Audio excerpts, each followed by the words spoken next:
Hello and welcome back to EVSwap. I'm Jimmy and I'm a car enthusiast. I love cars of all types, but here at EVSwap we take cars that are gas and make them electric. Let's get started. So this week we got a big update. We have a big box.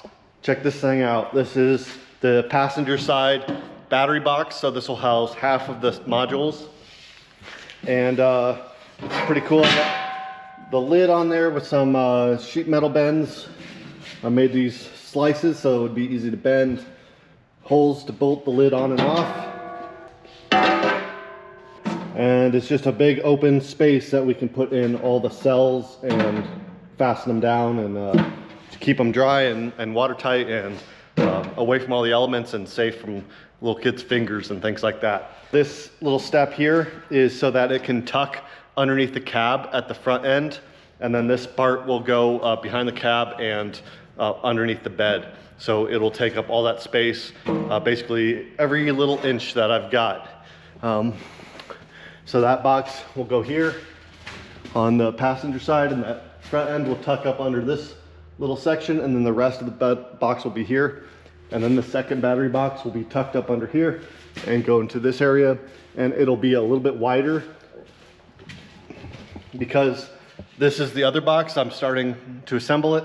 This is the panel that will go just like this, and this panel has the contactors. So these are the high voltage main battery contactors, the high voltage fuse, and these will go something like that. And then this is the end panel, so it has our plug for the main high voltage battery and for the BMS connector right there. So those will kind of go together like that. Connect up those connections. This will all be welded together.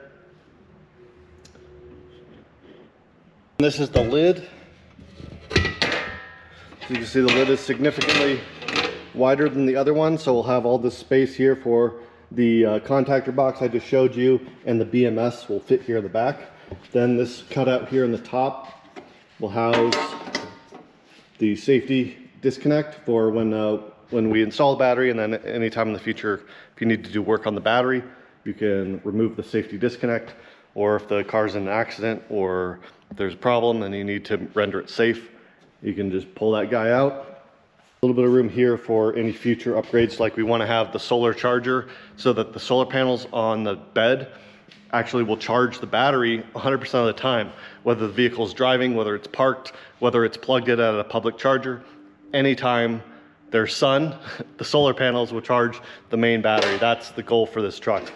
So we have some space to put that in there. So the battery boxes are coming together slow but steady. I'm trying some new fabrication techniques, which I've never done before. The welding aluminum and doing these more complex sheet metal bends is something I haven't ever done before. So this is all new ground that I'm forging. So I'm really excited to learn new skills and figure out better ways to build these battery boxes for these EV conversions.